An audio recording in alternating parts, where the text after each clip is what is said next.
성부와 성자와 성령의 이름으로 말씀드리겠습니다.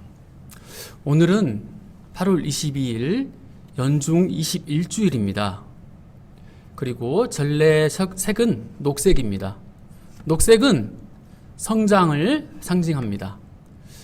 어떤 동식물이건 그 생육과 성장에는 반드시 양분과 에너지가 필요한 법입니다. 얼마 전에 저희 성당에 철쭉을 식재했습니다.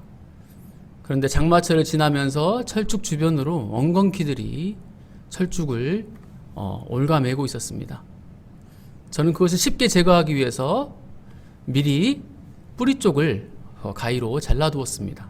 그리고 며칠 후에 그 엉겅퀴를 다시 제거하기 위해서 가보았습니다.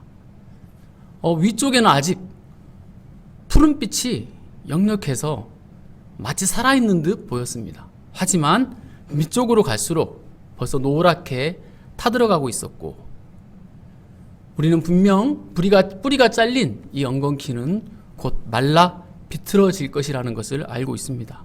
그때 저는 이러한 묵상을 했습니다. 예수님과 단절된 삶도 이와 같겠구나. 잠시는 성공 같고 또 살아있는 것 같고 별 이상이 없어 보이지만 결국은 죽음의 길을 향하는 것이구나. 그래서 오래전 부르던 그런 성가가 또 생각이 났습니다.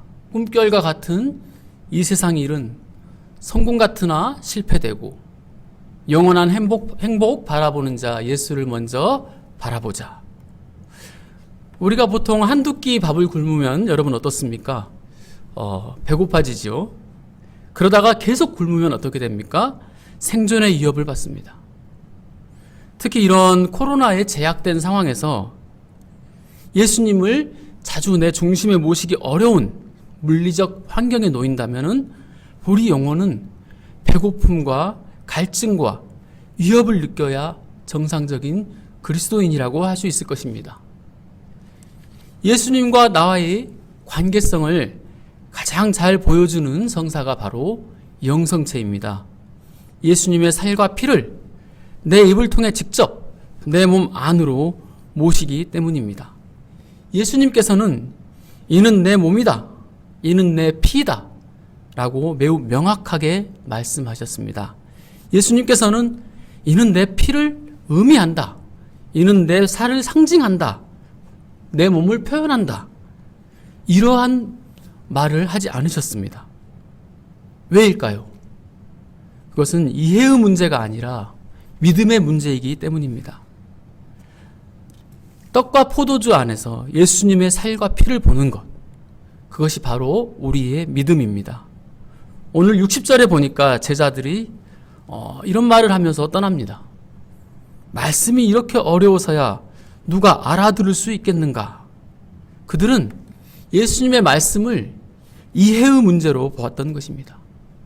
하지만 예수님은 64절에 뭐라고 말씀하십니까? 너희 가운데는 믿지 않는 사람들이 있다. 예수님은 이해의 문제가 아니라 믿음의 문제라고 지적을 하고 계십니다. 그리고 65절에 이렇게 말씀하십니다.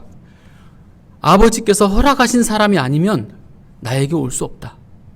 그렇다면 아버지께서, 내 자신이 아버지께서 허락한 사람이냐 아니냐, 알곡이냐 가라지냐, 내가 참 제자냐 거짓 제자냐, 어떻게 알 수 있습니까? 나는 알 수가 없습니다. 그렇기 때문에 매 순간 하느님의 뜻을 믿고 행하려고 최선을 다해야 하는 것입니다. 시편 95편에 이러한 말씀이 있습니다. 오늘 너희는 그분의 말씀을 듣게 되리니 마음을 완고하게 굳히지 말아라. 내 자신의 이해력을 버리고 어린아이처럼 주님을 믿는 순수한 마음과 영성체의 뜨거운 감동을 다시 회복하는 저와 교회 여러분 되시기를 주님의 이름으로 축원드립니다. 성부와 성자와 성령의 이름으로 말씀드렸습니다.